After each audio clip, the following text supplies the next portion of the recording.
السلام عليكم ورحمة الله وبركاته. عن عائشة رضي الله عنها قالت: سمعت رسول الله صلى الله عليه وسلم يقول: إن المؤمن لا يدرك بحسن خلقه درجة الصائم القائم. رواه ابو داود. حضرت عائشہ صدیقہ رضی اللہ عنہا سے مروی ہے، وہ فرماتی ہیں کہ میں نے رسول اللہ صلی اللہ علیہ وسلم کو یہ ارشاد فرماتے ہوئے سنا کہ ایک مومن بندہ اپنے اچھے اخلاق کی وجہ سے دن میں نفلی روزے رکھنے والے اور رات میں مسلسل نفلی عبادت کرنے والے کے درجے کو پا لیتا ہے، صرف اپنے اچھے اخلاق کی وجہ سے۔ اسی طرح ایک اور روایت میں اللہ کے رسول صلی اللہ علیہ وسلم نے فرمایا کہ کل قیامت میں میزان کے اندر سب سے زیادہ وزنی چیز کوئی ہوگی ایک بندے مومن کے اعمال میں تو وہ اچھے اخلاق ہیں۔ ایک اور حدیث میں نبی اکرم صلی اللہ علیہ وسلم نے فرمایا کہ تم میں سب سے زیادہ کامل ایمان والا وہ شخص ہے جس کے اخلاق تم میں سب سے اچھے ہوں۔ محترم خواتین و حضرات، اسلام کے اندر ایمان لانے کے بعد اچھے اخلاق کی بڑی اہمیت ہے، اس پر بڑا زور دیا گیا ہے۔ اگر سوچا جائے کہ اچھے اخلاق کی اہمیت کیوں ہے تو آپ دیکھیں گے کہ سب سے زیادہ انسان کو ضرورت اسی چیز کی ہوتی ہے، اچھے اخلاق کی ہوتی ہے۔ اچھے اخلاق کی وجہ سے انسان دوسروں کے لیے راحت کا ذریعہ بنتا ہے، دوسروں کے لیے سکون کا ذریعہ بنتا ہے۔ اچھے اخلاق کی وجہ سے خود انسان مطمئن ہوتا ہے، اپنی زندگی خوشگوار گزارتا ہے، اس کے آس پاس کا ماحول ایٹماسفیئر بہت خوبصورت ہوتا ہے، اس سے لوگ اس کے پاس آنا چاہتے ہیں۔ جس کے اچھے اخلاق ہوتے ہیں اس سے لوگ سننا چاہتے ہیں، جس کے اچھے اخلاق ہوتے ہیں اس کے پاس تھوڑی دیر بیٹھ کر اس کی باتوں کو غور سے سماعت کرتے ہیں۔ اچھے اخلاق کی وجہ سے انسان، نبی اکرم صلی اللہ علیہ وسلم نے ارشاد فرمایا ہے کہ نفلی مسلسل روزے رکھنے والے اور مسلسل رات میں اللہ کے سامنے عبادت کرنے والے تہجد گزار کے درجے کو پا لیتا ہے۔ ایک صحابی نبی اکرم صلی اللہ علیہ وسلم کی خدمت میں حاضر ہوئے اور آپ سے دریافت کیا کہ یا رسول اللہ، ہمارے پڑوس میں ایک خاتون ہے جو بہت عبادت کرتی ہے، اتنی عبادت کرتی ہے کہ رات کو پوری رات نفلی نماز پڑھتی ہے، تہجد گزار ہو رہے تھے، اور جب دن نکلتا ہے تو ہم اس کو دیکھتے ہیں کہ وہ روزے دار ہے، دن میں مسلسل روزے رکھتی ہے، لیکن اپنی زبان سے اپنے پڑوسیوں کو پریشان کرتی ہے۔ اس کے پڑوسی اس کی زبان سے تنگ ہیں، تکلیف پہنچاتی ہے وہ۔ تو نبی اکرم صلی اللہ علیہ وسلم نے فرمایا کہ وہ عورت جہنمی ہے، وہ عورت جہنمی ہے۔ لوگوں کو ایذا پہنچانے والا، لوگوں کو تکلیف پہنچانے والا، لوگوں کے دلوں کو دکھانے والا وہ جہنمی ہے۔ اسی طرح انہوں نے پھر دوبارہ آپ سے سوال کیا کہ یا رسول اللہ، ایک عورت اور ہے ہمارے محلے میں کہ وہ راتوں کو عبادت نہیں کرتی ہے، دن میں روزہ بھی نہیں رکھتی ہے، فرائض کی پابند ہے، وہ فرض ادا کرتی ہے اور نفلی اہتمام زیادہ نہیں کرتی ہے، بس تھوڑا بہت پنیر ہے جو وہ صدقہ کر دیتی ہے، اور لیکن اس کے پڑوسی اس سے بہت خوش ہیں، اور اس کے پڑوسی اس کے اچھے رویے کی وجہ سے اس کی تعریف کرتے ہیں، اعتبار سے اس سے خوش ہوتے ہیں۔ تو نبی اکرم صلی اللہ علیہ وسلم نے فرمایا کہ وہ عورت جنتی ہے۔ محترم خواتین و حضرات، ایمان لانے کے بعد سب سے زیادہ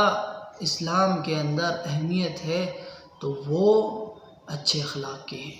اچھے رویوں کی ہے، اچھے تعلقات کی ہے، اچھی زبان کی ہے۔ اچھے اخلاق ہوتے کیا ہیں؟ اچھے اخلاق کہ انسان اپنے اندر بھلائی کے، خیر کے سارے پہلوؤں کو جمع کر لے، محنت کر کے اس طرح پیدا کر لے کہ اس کا صدور اس سے بغیر کسی خوف کے ہو، بغیر کسی مفاد کے ہو، بغیر کسی تکلف اور تصنع کے ہو۔ انسان کے اندر جب کوئی چیز مصلحت کے پیش نظر ہوتی ہے، کسی خوف کی وجہ سے ہوتی ہے، کسی ڈر کی وجہ سے ہوتی ہے، کسی غرض کی وجہ سے ہوتی ہے، وہ اچھے اخلاق نہیں کہلاتے۔ اچھے اخلاق سچ بولنا ہے، اچھے اخلاق امانت داری ہے، اچھے اخلاق زبان کا صحیح استعمال ہے، اچھے اخلاق لعن طعن سے دوری ہے، اچھے اخلاق لوگوں کے کام آنا ہے، اچھے اخلاق لوگوں سے حسن گفتار ہے، اچھے اخلاق تکلیف دہ چیز کو راستے سے ہٹانا ہے، اچھے اخلاق مسکرانا ہے، اچھے اخلاق لوگوں کی ضروریات کو پورا کرنا ہے، اچھے اخلاق لوگوں کے غم میں اپنے آپ کو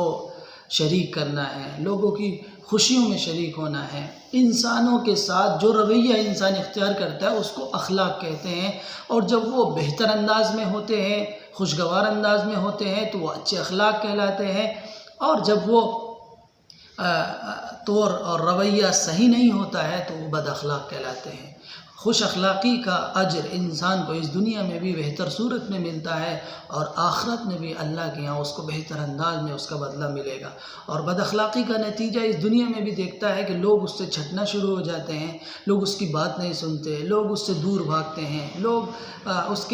اس سے ملنا نہیں چاہتے، اس کی بات سننا نہیں چاہتے، اس کو دیکھنا نہیں چاہتے۔ بد اخلاق سے لوگ دوری اختیار کرتے ہیں اس دنیا کے اندر، اور آخرت میں بھی اس کا بہت سخت مواخذہ اللہ تعالیٰ کریں گے کہ کسی شخص نے کسی انسان کو زبان سے تکلیف پہنچائی ہے، اپنے کسی عمل سے تکلیف پہنچائی ہے، اس کا دل دکھایا ہے، اس کے کسی طرح سے اس کو تکلیف پہنچائی ہے، تو اللہ کے یہاں بھی اس کی سخت پکڑ ہوگی۔ نبی اکرم صلی اللہ علیہ وسلم نے ایک پیمانہ دیا ہے ایمان کے مکمل ہونے کا، اور ایک پیمانہ دیا ہے اللہ کے یہاں مقبول ہونے کا، اللہ کے یہاں سرخرو ہونے کا۔ تو اچھے اخلاق کی وجہ سے انسان بہت بڑا مقام حاصل کر لیتا ہے۔ ہماری عبادات ہمیں اچھے اخلاق کی طرف متوجہ نہیں کر رہی ہیں، اس کی کیا وجہ ہے؟ انسان نمازیں پڑھ رہا ہے، انسان روزے رکھ رہا ہے، راتوں کو تہجد پڑھ رہا ہے، لیکن اس کی زبان اچھی نہیں ہے، اس کے رویے اچھے نہیں ہیں، لوگوں سے اس کے ساتھ ملنساری نہیں ہے، تو ہماری نمازیں ہمارے اندر اچھے اخلاق پیدا نہیں کر رہی ہیں۔ جبکہ ہونا تو یہ چاہیے تھا کہ نمازوں کے ذریعے سے ہمارے اندر تواضع پیدا ہوتی، تہجد کے ذریعے سے ہمارے اندر اللہ کا خوف پیدا ہوتا، اللہ کے بندوں سے محبت کرتے۔ تو اچھے اخلاق کسی